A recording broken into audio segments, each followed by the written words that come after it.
এইখন এখন বৃহৎ সাগৰ বুলি ক'ব পাৰি। আচলতে সাগৰ নহয়, অমৃত সাগৰ, অমৃত সৰোবৰ। এই অমৃত সৰোবৰৰ যিটো দৃশ্য, মই সেই দৃশ্যটো প্ৰথমতে দেখুৱাই ল'ব খুজিছোঁ।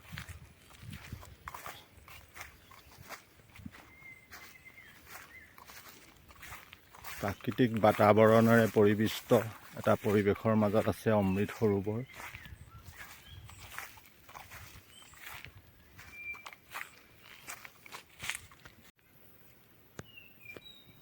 এয়া পিৰাকটা মুগাচুমনি, মানে পুভৰুলুঙাপাৰ গাঁও পঞ্চায়তৰ অন্তৰ্গত স্থাপিত কৰা হৈছে অমৃত সৰোবৰ চৰকাৰী আঁচনি।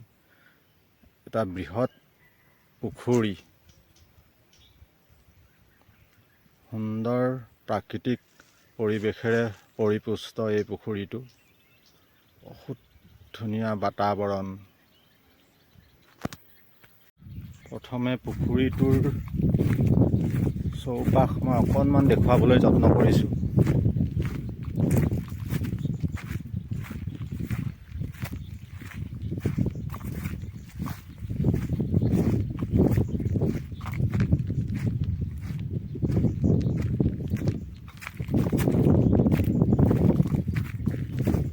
বৃহৎ এটা এলেকা জিনি আছে এই পুখুৰীটো।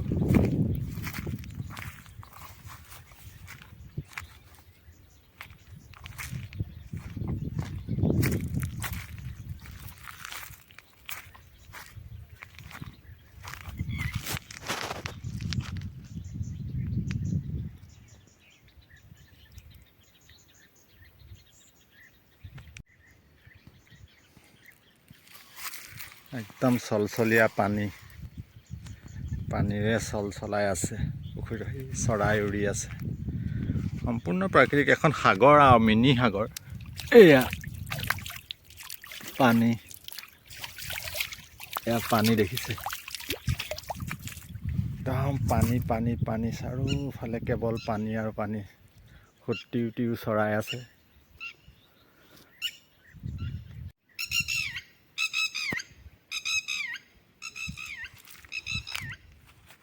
এয়া পানী।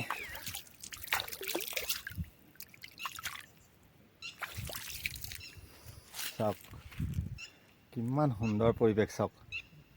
অৱশ্যে এতিয়া দুপৰীয়াৰ সময়, নিৰিবিলি নিৰ্জন হৈ আছে, তথাপিতো পৰিৱেশটো কিবা এটা ভাল লাগিছে। সুটিটিও চৰাইখিনিয়ে মাতি আছে। এইটো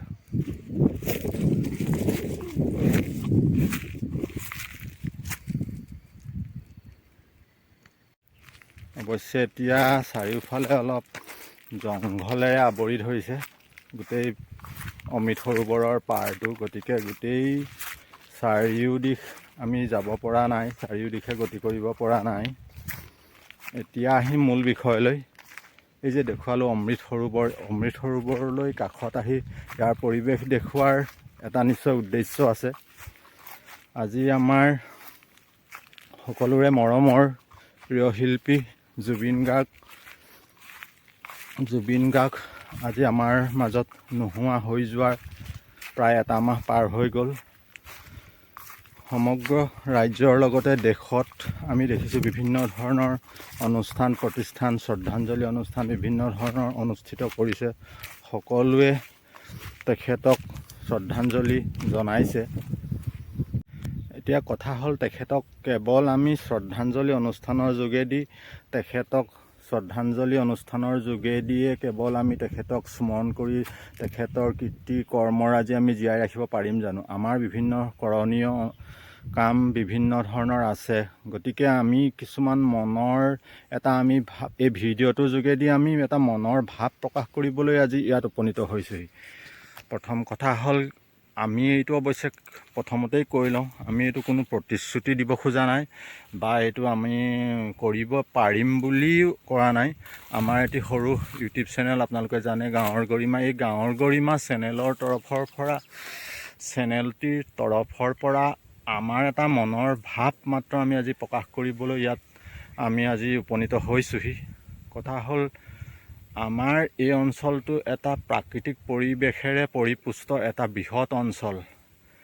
মই প্ৰথমতে আপোনালোকক কৈছোঁ এটা বৃহৎ এলেকা পিৰাকটা মুগাচুমনিত আপোনাৰ উপলব্ধ হৈ আছে, আবাদা হিচাপে পৰি আছে। এই মুগাচুমনিখনত যিমানখিনি মাটি আছে সেই মাটি ভূমিখিনি প্ৰায় এতিয়া আবাদী বুলি ক'ব পাৰি, কাৰণ ইয়াত কোনো ধৰণৰ গছ বৰ্তমান মুগা পালন কৰা দেখা নাই আৰু প্ৰায় গছবিলাক নাইকিয়াই হৈ গৈছে।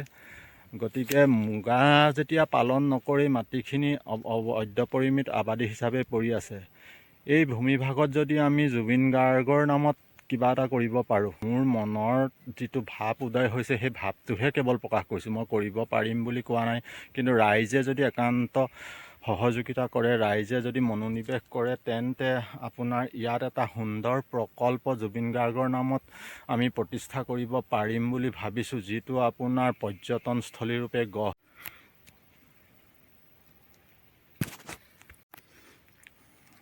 বিষয়বস্তুৰ একেবাৰে অন্তৰ্ভাগলৈ যোৱাৰ আগতেই প্ৰথমতেই আমি ইন্দ্ৰাণী বৰঠাকুৰৰ কণ্ঠত জুবিন গাৰ্গৰ এটি সংগীত উপভোগ কৰি লওঁ। সকলোলৈকে সশ্ৰদ্ধ নমস্কাৰ জনাইছোঁ। আজিলৈকে মই জুবিন গাৰ্গৰ গানসমূহ কোনো ধৰণৰ প্ৰতিযোগিতা বা সামাজিক মাধ্যমত কেতিয়াও গাবলৈ মই চেষ্টা কৰা নাই, কাৰণ মই সাহসী আচলতে গোটাব নোৱাৰোঁ। তেওঁৰ গানসমূহ যিমান গভীৰ হয়, তেওঁ গোৱা গানৰ সুৰসমূহ, মই মানে নাভাবোঁ যে I can do justification to the song. সেইকাৰণে মই আচলতে সাহস নকৰোঁ। কিন্তু এনেই ঘৰতে বোলে কোনোবাই ক'লে যে এইটো গান গাওঁ সেনেকুৱা টাইপত তেতিয়া গুণগুণাই দিওঁ আৰু চেষ্টা কৰোঁ। আজিও আচলতে মই এই গীতটো পৰিৱেশন কৰিবলৈ লৈছোঁ এই পেজটোৰ যিজন মোৰ শ্ৰদ্ধাৰ অগ্ৰজ, তেওঁ ক'লে যে জুবিন গাৰ্গৰ প্ৰতি শ্ৰদ্ধাঞ্জলি জ্ঞাপন কৰাৰ উদ্দেশ্যে তেওঁ এলানি অনুষ্ঠান আয়োজন কৰিব বিচাৰিছে, আৰু সেইকাৰণে মই এটা গীত পৰিৱেশন কৰি দিব লাগে।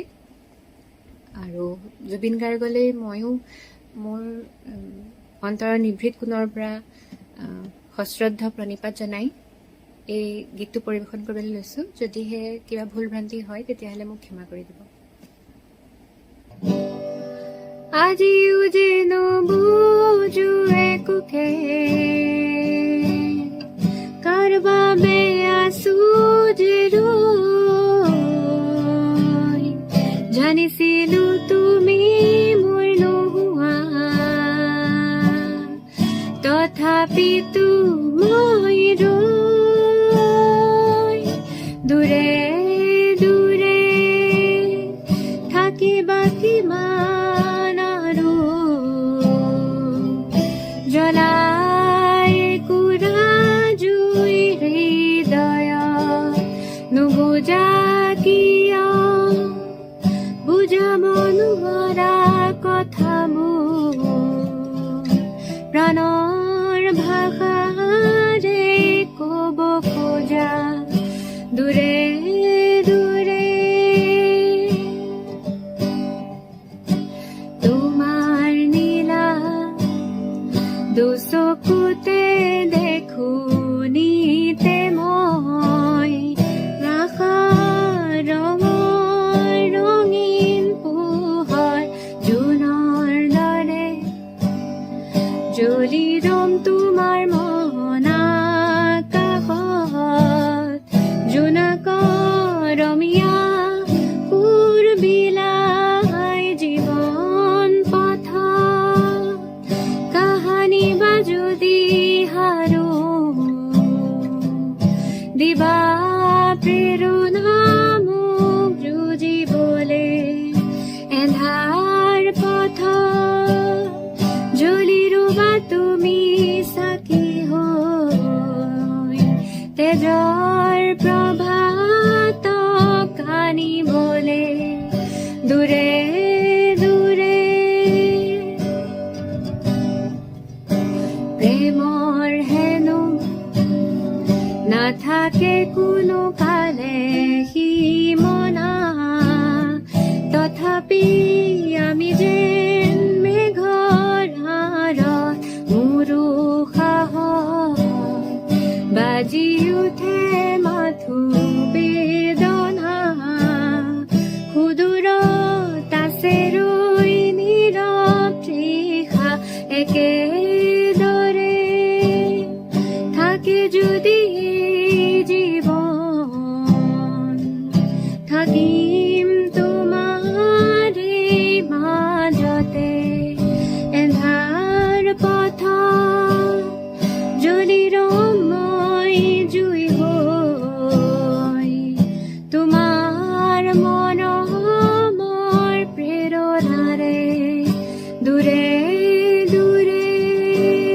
আমি এই সম্পৰ্কত আজি আলোচনা কৰিবৰ কাৰণে স্থানীয় দুজনমান ব্যক্তিক লগ পাইছোঁ। আমি তেখেতসকলৰ মতামত জানিবলৈ বিচাৰিছোঁ। প্ৰথমে আপোনালোকৰ গাঁৱৰ গৰিমা চেনেলৰ পৰা আমি নমস্কাৰ জনাইছোঁ। হয়, আমি ইতিমধ্যে আজি এটা বিষয়ৰ ওপৰত আলোকপাত কৰিবৰ কাৰণে আমি ভিডিঅ' প্ৰস্তুত কৰি আছোঁ। বিষয়টো হ'ল কিটো, আমাৰ যিটো প্ৰাণৰ শিল্পী জুবিন গাৰ্গ, এই জুবিন গাৰ্গ ডাঙৰীয়াৰ বিয়োগ হোৱাৰ আজি এটা মাহ পাৰ হৈ গৈছে। আমি দেখা পাইছোঁ এই এটা মাহত তেখেতৰ মৃত্যুক লৈ বাক বিতণ্ডা কৰি থাকোঁতেই গৈছে, কিন্তু তেখেতৰ নামত স্থায়ীকৈ কিবা এটা কৰাৰ ক্ষেত্ৰত আমি তেনে কোনো পদক্ষেপ দেখা নাই। এই ক্ষেত্ৰত মই গাঁৱৰ গৰিমা চেনেলৰ তৰফৰ পৰা এটা অনুভৱ কৰিছোঁ। মই এইটো কৰি দেখুৱাম বুলি কোৱা নাই আকৌ, মই প্ৰথমতে কৈছে মোৰ এটা অনুভৱ। গতিকে আমাৰ পিৰাকটা অঞ্চলত বৰ্তমান পৰি আছে এটা বৃহৎ, মানে প্ৰায় 50-100 বিঘামান মাটি আবাদী হিচাপে পৰি আছে মুগা চৰণীয়া পথাৰ। বৰ্তমান এই মুগা চৰণীয়া পথাৰত কোনো ধৰণৰ মুগা পোহা আমি ব্যৱস্থা দেখা নাই, বা ভৱিষ্যতলৈ যে দেখা পাম আমি আশা কৰিব নোৱাৰিম। মাটিখিনি একেবাৰে আবাদী পৰি আছে। গতিকে এই অঞ্চলটোত আমি যদি জুবিন গাৰ্গ ডাঙৰীয়াৰ নামত স্থায়ীভাৱে এখন বটানিকেল গাৰ্ডেন প্ৰতিষ্ঠা কৰিব পাৰোঁ, আৰু ইয়াৰ অন্তৰ্ভাগত এটা পুখুৰী আছে অমৃত সৰোবৰ। গতিকে এই অমৃত সৰোবৰ পুখুৰীটোৱে পৰ্যটনস্থলীৰ কাৰণে এটা আকৰ্ষণৰ মূল কেন্দ্ৰবিন্দু হিচাপে পৰিগণিত হ'ব। এই ক্ষেত্ৰত আপোনালোকে অকণমান মতামত দিব নেকি?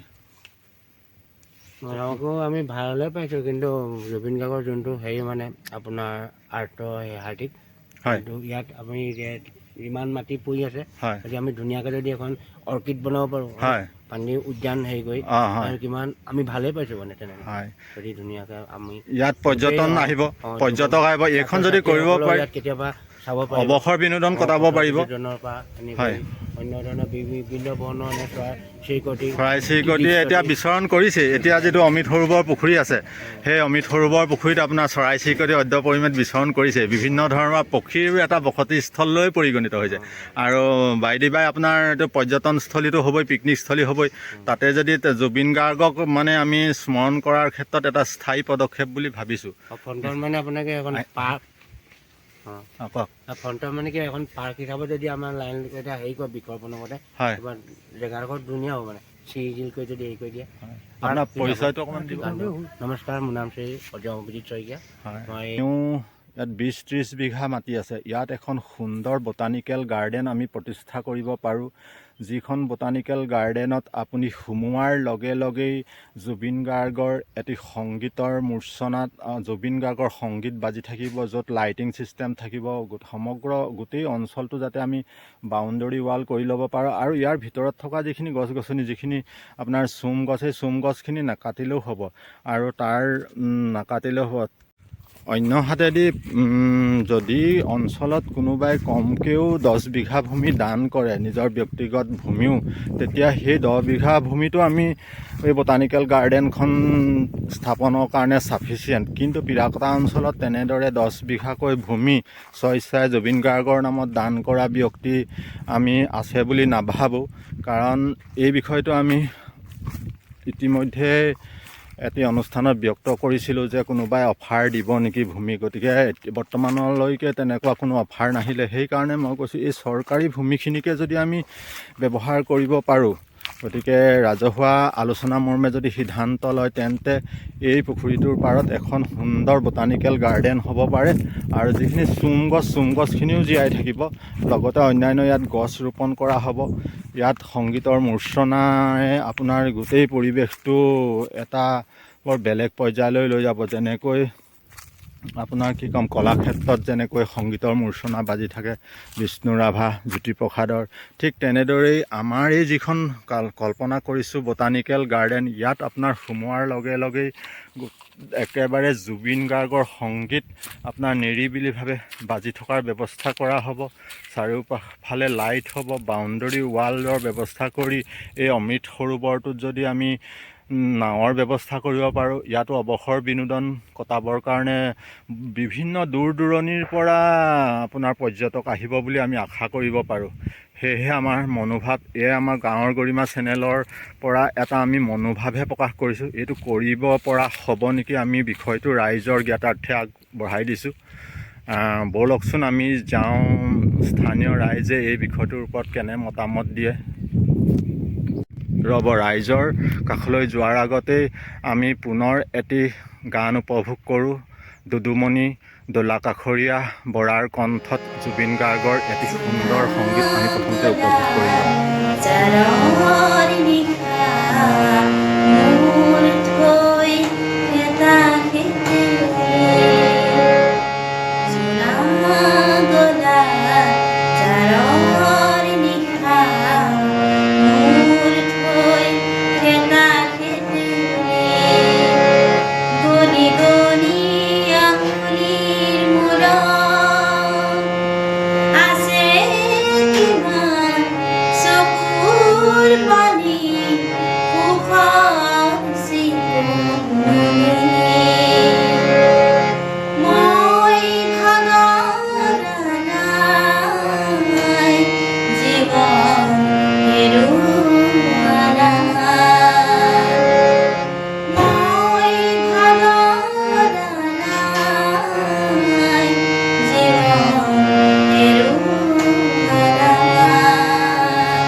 বটানিকেল গাৰ্ডেন প্ৰতিষ্ঠা কৰিবলৈ ল'ম বুলি ভবা এই এলেকাটো মই আপোনালোকক দেখাইছোঁ। এটা বৃহৎ এলেকা, হাবি জংঘলেৰে একদম ভৰপূৰ হৈ আছে, একদম সাংঘাতিক।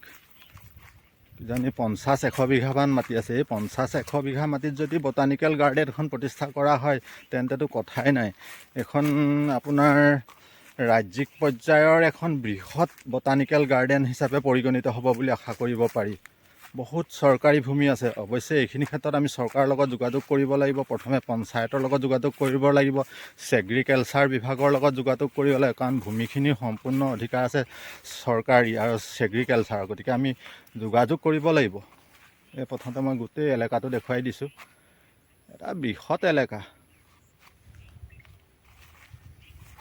কাৰণ বিভিন্ন কাৰণত বৰ্তমান ইয়াত মুগা চোমনিত মুগা পোহাটো বৰ্তমান মানে উপযুক্ত হৈ থকা নাই। ইয়াৰ কাষৰীয়া অঞ্চলবিলাকত বাগান আছে। আমি ইতিপূৰ্বে এটি ভিডিঅ' বনাইছিলোঁ ইয়াত যে এতিয়া মুগা পোহাৰ বাবে উপযুক্ত হৈ থকা নাই আৰু ৰাইজে মুগা পুহিবলৈ এৰি দিছে। গতিকে এইটো এটা এলেকা। এই এলেকাখিনিত যদি আমি সঁচাকৈ যদি জুবিন গাৰ্গক ভাল পাওঁ, কেৱল শ্ৰদ্ধাঞ্জলি অনুষ্ঠান পাতি থাকিলেই জানো তেখেতক জীয়াই ৰাখিব পাৰিম? গতিকে তেখেতৰ নামত যদি আমি সঁচাকৈ কিবা এটা কৰিব পাৰোঁ বা ৰাইজে যদি কৰিব পাৰে, গতিকে ভাবি চাওকচোন বিষয়টোৰ ওপৰত আৰু কমেণ্ট কৰিব আপোনালোকে। বিষয়টোৰ ওপৰত আপোনালোকৰ নিজৰ মতামত আপোনালোকে আগবঢ়াব। কেনে হয় পিৰাকতাত যদি এনে এখন সুন্দৰ পাৰ্ক হয়, এইটো মানে অদ্বিতীয় হ'ব আৰু মই কি ক'ম আৰু। বিৰাট এটা অঞ্চলে মই দেখুৱাই গৈ আছোঁ। চাওকচোন কিমান প্ৰাকৃতিক পৰিৱেশ আছে ইয়াত।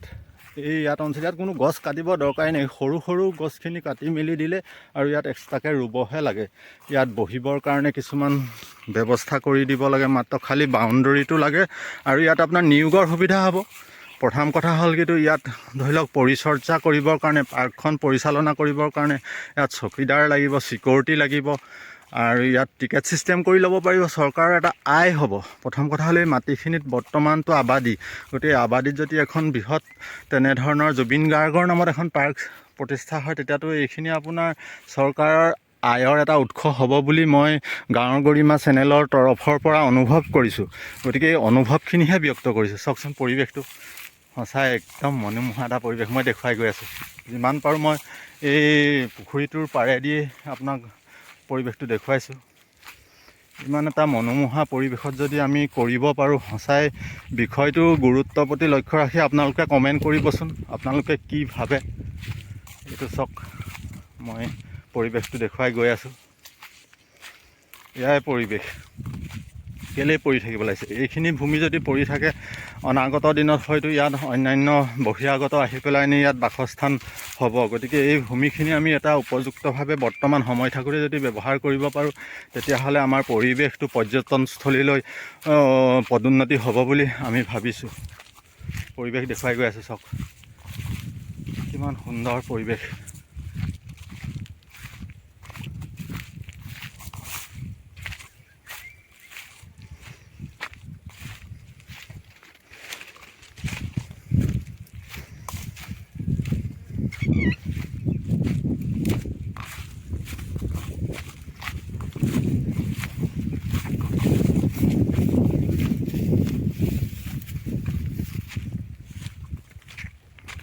আপোনাক পৰিৱেশটো দেখুৱাই শেষ কৰিব নোৱাৰোঁ। খোজকাঢ়ি গ'লে আপোনাৰ গোটেই দিনটো লাগিব। মাত্ৰ মই আভাস মাত্ৰ দেখুৱালোঁ। হ'ব, আমি এই ক্ষেত্ৰত আমি স্থানীয় দুজন যুৱকক লগ পাইছোঁ মতামত জানিবৰ কাৰণে। আমি যাওঁচোন তেওঁলোকৰ কাষলৈ। লগ পাইছোঁ, গতিকে আপোনালোকে মতামত জনাবচোন। নাই আপুনি নমস্কাৰ। আপুনি যিষাৰ ক'লে সেইটো হ'লে ভালেই হ'ব। হয়, আপুনি যিটো ভাবিছে, হয় যে জুবিন দাৰ নামত আপুনি যিখন মানে ধৰক চেষ্টা কৰিব বিচাৰিছে, বটানিকেল গাৰ্ডেন, সেইটো আপোনাৰ ভবাটো বাৰু ভালেই, মতামতটো ভাল হ'ব বুলি মই ভাবিছোঁ। মোৰ ফালৰ পৰা ভাল হ'ব বুলি ভাবিছোঁ। এই ক্ষেত্ৰত আন এজনক আমি লগ পাইছোঁ, কেনেকুৱা হ'ব বুলি ভাবিছে? এইটো যদি আমি কাম কৰিব পাৰোঁ, মইতো ভালেই হ'ব বুলি ভাবিছিলোঁ। এইটো বহুত ভাল হ'ব, কাৰণ মাটিখিনি এনেই পৰি আছে। আৰু ভৱিষ্যতে যদি এইখিনি মাটি এনেকৈয়ে পৰি থাকে, আপোনাৰ বহিৰাগত আহি ইয়াত বসবাস কৰিবলৈ ল'ব। গতিকে এই মাটিখিনি যদি আমি তেনেকুৱা এটা কৰিব, আমাৰ নিশ্চয় ভাল হ'ব বুলি ভাবে ন? নিশ্চয় ভাল হ'ব। ধন্যবাদ। নমস্কাৰ। ইতিমধ্যে আমি আজিৰ যিটো বিষয় উপস্থাপন কৰিছোঁ, সেই বিষয়টোৰ সম্পৰ্কত আমি আমাৰ স্থানীয় এজন অৱসৰপ্ৰাপ্ত শিক্ষক সুশীল গোহাঁই ডাঙৰীয়াক আমি লগ পাইছোঁ। তেখেতৰ মনোভাৱ আমি জানিব বিচাৰিছোঁ এই সম্পৰ্কত। প্ৰথমে আপোনাক আমি ইউটিউব চেনেল গাঁৱৰ গৰিমালৈ স্বাগতম জনাইছোঁ। আজিৰ যিটো চেনেলৰ বিষয়, সেই বিষয়বস্তুটো ইতিমধ্যে আপুনি অৱগত। গতিকে বিষয়টোৰ সম্পৰ্কত আপোনাৰ মতামত অকণমান দাঙি ধৰিব নেকি বাৰু? জয়জ্যোতি, মই আন্তৰিক অভিনন্দন জ্ঞাপন কৰিছোঁ। আৰু এই প্ৰচেষ্টাই যাতে আমাৰ সামগ্ৰিকভাৱে অঞ্চলটোলৈ পোহৰৰ আশাৰ বতৰা কঢ়িয়াই আনে, তাৰ এই প্ৰচেষ্টা অব্যাহত ৰাখিবৰ কাৰণে মই অনুৰোধ জনাইছোঁ। হয়, এতিয়া এই যিটো প্ৰজেক্টৰ কথা ইতিমধ্যে আমি গাঁৱৰ গৰিমা চেনেলৰ পৰা অৱগত কৰিছোঁ, এইটো আমাৰ এটা আশাহে, এইটো যে আমি কাৰ্যকৰী কৰিম বুলি আকৌ ৰাইজক আমি প্ৰতিশ্ৰুতি দিবলৈ যোৱা নাই। মানে এইটো এটা উকমুকনি, এইটো এটা আমাৰ অন্তৰৰ উকমুকনি। আমাৰ যিটো মৰমৰ শিল্পী জুবিন গাৰ্গ ডাঙৰীয়া, তেখেতৰ স্মৃতিত যদি পিৰাকতাত অঞ্চলত আমি এই বোটানিকেল গাৰ্ডেন ভাগ আমি স্থাপন কৰিব পাৰোঁ, তেতিয়া এইটো কেৱল আমাৰ অঞ্চলৰে নহয়, সমগ্ৰ ৰাজ্যখনৰ ভিতৰতে এটা অন্যতম প্ৰকল্প হিচাপে পৰিগণিত হ'ব। এই ক্ষেত্ৰত আপুনি কি ভাবে বাৰু? এইটো সুন্দৰ এটা পদক্ষেপ। আমাৰ পিৰাকতাৰ যি অঞ্চলটোৰ কথা উল্লেখ হৈছে, সেই অঞ্চলটো প্ৰাকৃতিক সৌন্দৰ্যৰে ভৰপূৰ। ইতিমধ্যে তাত এটা সৰোবৰ আছে, কি সৰোবৰ কয়, অমৃত সৰোবৰ আছে, হয়। এখন মুগা চুমনি আছে, সমীপতেই এখন প্ৰাথমিক চিকিৎসালয় আছে, আৰু পঞ্চায়তৰ কাৰ্যালয় আছে, আৰু স্কুল আছেই, আৰু সমীপত বাগান আছে, চাহ বাগান আছে। গতিকে বৃহৎ এটা প্ৰাকৃতিক সৌন্দৰ্যৰে আৰু সম্পদে ভৰপূৰ এটা অঞ্চল। এই অঞ্চলটোত অতীজতে মুগা পালন কৰি, চুম গছত মুগা পালন কৰি বহুতে জীৱিকা উপাৰ্জন কৰিছিলে আৰু পৰিয়াল পোহপাল দিছিলে। বৰ্তমান চুমনিখনৰ অৱস্থা জৰাজীৰ্ণ হোৱাত আৰু মানুহে মুগা পালন কৰিবলৈ এৰিছে। এই দুৰ্ভাগ্যৰ কথা যে মুগা চুমনিখনৰ মানদণ্ড নিম্নগামী হোৱাত মুগা পালন কৰিবৰ কাৰণে মুগা পালন কৰি লাভৱান হ'ব পৰা নাই। সেয়ে সেই অঞ্চলটোতে বৰ্তমান যি মহামানৱ বুলিয়ে কৈছোঁ জুবিন গাৰ্গৰ নামত নিশ্চয় বটানিকেল গাৰ্ডেন এখন যদি হয়, অতি সুখবৰ হ'ব। আৰু এই বটানিকেল গাৰ্ডেনৰ যোগেদি গ্ৰাম্য অৰ্থনীতিৰ ভঁৰাল চহকী হ'ব। মুগা পালনৰ কাৰণেও চোম গছবিলাক আটকধুনীয়াকৈ সজাই পৰাই তুলিব লাগিব, আৰু তাতে মুগা পালন, নুনী পালন, এৰী পলু ইত্যাদি অৰ্থনীতিৰ লগত জড়িত পশুপালনো অৰ্থনীতিও ভাল হ'ব, পৰ্যটকৰো এটা আকৰ্ষণৰ কেন্দ্ৰবিন্দু হিচাপে হ'ব। আৰু মূল কথা হ'ল যে আমাৰ গ্ৰাম্য অৰ্থনীতিৰ উৎসসমূহ চাবৰ কাৰণে আমি যদি আকৰ্ষণ কৰি অত্যাধুনিকভাৱে পৰ্যবেক্ষণ কৰিব পৰা, অধ্যয়ন কৰিব পৰা দিশত যদি আমি কাম কৰোঁ, পৰিকল্পনা কৰোঁ, নিশ্চয় আমাৰ কাম কাজ চাবৰ কাৰণে, পৰিৱেশ চাবৰ কাৰণে আৰু ৰাইজৰ দৰ্শনাৰ্থী আহিব, আৰু তেতিয়া নিশ্চয় আমাৰ দৰ্শনাৰ্থীৰ ফালৰ পৰা আমি সঁহাৰি পাম, আৰু অঞ্চলটোলৈ এটা সুনাম কঢ়িয়াই আনিব। আৰু ইয়াৰ প্ৰভাৱতেই আমাৰ গ্ৰাম্য অৰ্থনীতিটো টনকিয়াল কৰিবৰ কাৰণেও বিভিন্ন ঠাইত এই উদ্যমটো হাতত ল'ব পাৰিব। অন্যহাতে আমাৰ যিজন মহান শিল্পী, সকলোৰে আদৰৰ জুবিন গাৰ্গৰ স্মৃতিটো জীয়াই ৰখাৰ ক্ষেত্ৰত উদ্যানখনৰ নাম যদি আমি জুবিন গাৰ্গ মানে উদ্যান হিচাপে আমি নামাকৰণ কৰোঁ, তেতিয়া তেখেতৰ স্মৃতিত, তেখেতৰ প্ৰতিও আমি শ্ৰদ্ধা জনোৱাটো হ'ব, আৰু এটা স্থায়ী প্ৰকল্প হিচাপে ইয়াত মানে উকমুকনি হ'ব। মানে এতিয়া জুবিন গাৰ্গৰ যিটো দৰ্শন আছিল যে মানৱ প্ৰেম আৰু গ্ৰাম্য অৰ্থনীতি, দুয়োটাই তেওঁ প্ৰকট আছিল। গতিকে গ্ৰাম্য অৰ্থনীতি টনকিয়াল হ'ব লাগিব, আমাৰ তাৰ পৰা মানৱ প্ৰেম আমাৰ প্ৰদৰ্শন হ'ব লাগিব। আমাৰ প্ৰতিটো কামতেই যেনে মানৱ সেৱাৰ এটা নিদৰ্শন থাকিব লাগিব, আৰু বিনিময়ত আমাৰ অৰ্থনীতিটো অলপ উৎকৰ্ষ সাধন কৰিব পাৰিব লাগিব। আমি যদি সঁচাকৈ কল্পনাৰ এই পাৰ্কখন প্ৰতিষ্ঠা কৰিব পাৰোঁ, এই পাৰ্কখনৰ মূল প্ৰাণকেন্দ্ৰই হ'ব এই অমৃত সৰোবৰ। এইটো অলৰেডি নিৰ্মাণ হৈয়ে আছে। গতিকে চাওকচোন, এই অমৃত সৰোবৰটো থকা অৱস্থাত ইয়াৰ চাৰিওকাষে এখন পাৰ্ক প্ৰতিষ্ঠা কৰাত আমাৰ আপত্তি কি? আমাৰ নিশ্চয় কোনো আপত্তি নাই। ইয়াৰ কাৰণে কেৱল মাত্ৰ লাগিব স্থানীয় লোকসকলৰ একান্ত ইচ্ছা আৰু পুঁজিৰ ব্যৱস্থা। পুঁজিটোৰ ক্ষেত্ৰত নিশ্চয় চৰকাৰৰ লগত যোগাযোগ কৰিলে বিশেষ অসুবিধা হ'ব বুলি আমি নাভাবোঁ। আচ্ছা, এইখিনিতে জানিব পাৰিছোঁ, এই ক্ষেত্ৰত আমি আগবাঢ়িবলৈ হ'লে পোনপ্ৰথমে আমি পদক্ষেপ হিচাপে কেনেদৰে আগুৱাই যোৱাটো আপুনি ভাবে? আমি কেনেদৰে আগবাঢ়িব লাগিব? যদি আমি পিৰাকতা মুগাচৰণীয়া পথাৰখন আমি জুবিন গাৰ্গ ডাঙৰীয়াৰ নামত বটানিকেল গাৰ্ডেন হিচাপে আমি প্ৰতিষ্ঠা কৰিবলৈ যাওঁ, এই ক্ষেত্ৰত আপুনি এজন সচেতন ব্যক্তি হিচাপে আমি কেনেদৰে আগবাঢ়ি যোৱাটো আপুনি ভাবে? প্ৰথম কথা হ'ল যে আমাৰ পৰিকল্পনা যদি শুদ্ধ হয় আৰু বাঞ্ছিত হয়, তেতিয়াহ'লে নিশ্চয় আমি সহযোগ পাম, আৰু উপযুক্ত অলপ দক্ষ ব্যক্তিক লৈ এখন সমিতি গঠন কৰিব লাগিব, আৰু বটানিকেল গাৰ্ডেনৰ ওপৰত, জৈৱ বৈচিত্ৰ্যৰ ওপৰত জ্ঞান থকা ব্যক্তিৰ পৰামৰ্শ অনুসৰি আমি তাত পৰিকল্পনাবোৰ ল'ব লাগিব আৰু নিশ্চয়। বৃক্ষ ৰোপণ কৰিব লাগিব। তেতিয়া আমাৰ তাৰ লগতে অলপ আগতে মই কৈ যোৱা যেনেকৈ আমাৰ হেৰাই যোৱা নুনী পলু, এৰী পলু, চোম পলু এইখিনি উদ্যোগো আমি ৰাখিব লাগিব। আৰু মীন পালনটো আছেই আমাৰ ইতিমধ্যে তাত আছে, মীন পালন আছেই। হয় হয়, আৰু পশুপালনটো আমি ল'ব পাৰোঁ। খুব সুন্দৰ। আৰু সুন্দৰ। তাৰ লগতে যদি আমি ভাল কথা এইটো। আমাৰ হাতত যিটো আমাৰ সূতা কটা উদ্যোগ, মুগা সূতা কটা উদ্যোগ, আমি শিপিনীসকলৰ যোগেদি এখন যদি শিপিনী সংঘ থাকে, তাত নিশ্চয় মুগা পালন কৰি মুগা সূতা কাটি তাঁতৰ শালত বৈ দেখুৱাই এইখিনি আদৰ্শনীয় হ'ব আৰু যথেষ্ট সমাদৰ পাব। মুঠৰ ওপৰত এইটো ক'ব পাৰি, আমি বন ধ্বংস যজ্ঞ পতা নাই। আমি যদি বটানিকেল গাৰ্ডেন এখন প্ৰতিষ্ঠা কৰোঁ, বন সংৰোপণহে কৰা হ'ব। সংৰক্ষণ আৰু সংৰোপণ দুয়োটাই হ'ব। আমি নতুনকৈ আমি গছ ৰুব লাগিব। এইটো ৰাইজে এইটো বুজি পাব নালাগে যে চুমনিখন ধ্বংস হ'ব। ধ্বংস নহয়, চুম গছ থাকিবই। চুমনি সৌন্দৰ্য বাঢ়িবই। চুমনি সৌন্দৰ্য প্ৰয়োজনত উপযুক্ত ঠাইত চুম পুলিয়ে নহওক, হয় হয়, চুম পুলি ৰুমেই নহয় জানো? অন্যান্য আমি প্ৰয়োজনীয় পুলি ৰুম আৰু হেৰাই যোৱা বনৌষধি গছনি থাকিব। নিশ্চয়। তাৰ লগতে সকলো কাম আমি জুবিন গাৰ্গৰ নামত কৰিম, অৰ্পণ কৰিম। কাৰণ আমাৰ যি সেৱা অনুভৱখিনি, আমাৰ জুবিন গাৰ্গৰ আদৰ্শৰে, আমাৰ মহাপুৰুষ গুৰুজনাৰ আদৰ্শৰে আমি কামখিনি কৰি যদি যাওঁ, আমাক গুৰুজনায়ো সহায় কৰে। এই যিটো অমৃত সৰোবৰ পুখুৰী দেখিছে, এইটো ফিচাৰীটো মই যে দেখুৱাইছিলোঁ, এই বৃহৎ ফিচাৰীটোত আমি কিছুমান প্ৰকল্প হাতত ল'ব পাৰোঁ। সৰু সৰু নাও, মানে বটিং ছিষ্টেম কৰি এই অমৃত সৰোবৰটো আমি নাও ব্যৱহাৰ কৰি আমি অৱসৰ বিনোদন পাৰ কৰিবলৈ কাৰণে ইয়াত আমি সেই ব্যৱস্থাখিনি কৰি দিব পাৰোঁ। আৰু চাৰিওফালে যদি আমি বটানিকেল গাৰ্ডেনখন প্ৰতিষ্ঠা কৰোঁ, ইয়াৰ পৰিৱেশটোৰ যিটো কি ক'ম, কল্পনাই কৰিব, ইয়াৰ পৰিৱেশে সম্পূৰ্ণ বেলেগ হৈ যাব।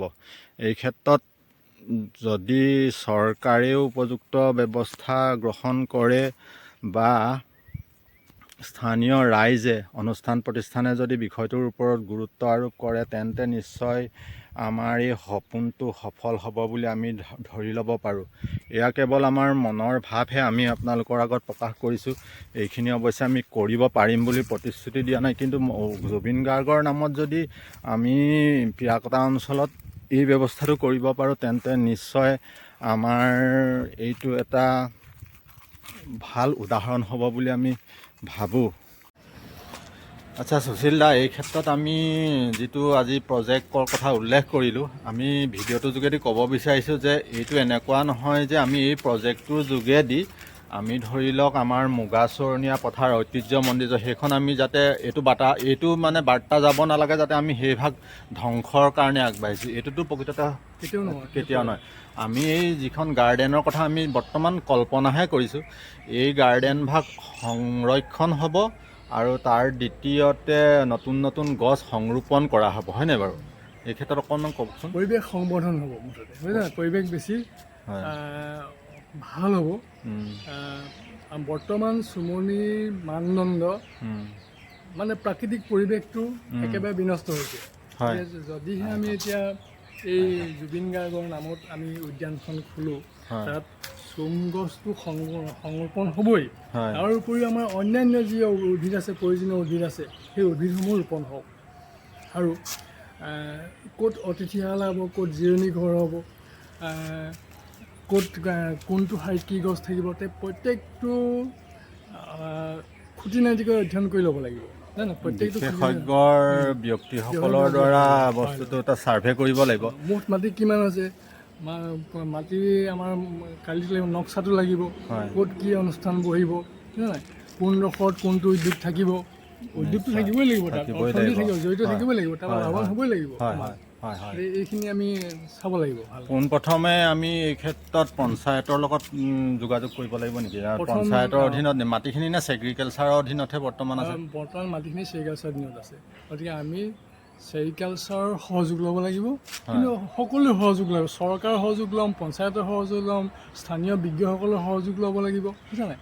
মুঠতে আমি প্ৰথম হ'ল এখন সমিতি, আহ্বায়ক সমিতিখন গঠন কৰি ল'ব লাগিব আৰু প্ৰয়োজনীয়তা আমি উপলব্ধি কৰিব পাৰিব লাগিব, কৰাব লাগিব। তাৰপিছত আমি সমিতিখন গঠন কৰি হাতে কামে ৰাইজৰ সহযোগত আমি কৰিব লাগিব। ধন্যবাদ আপোনাক, বহুত বহুত ধন্যবাদ এই ক্ষেত্ৰত আপোনাৰ নিজৰ মতামত দাঙি ধৰাৰ বাবে। ধন্যবাদ।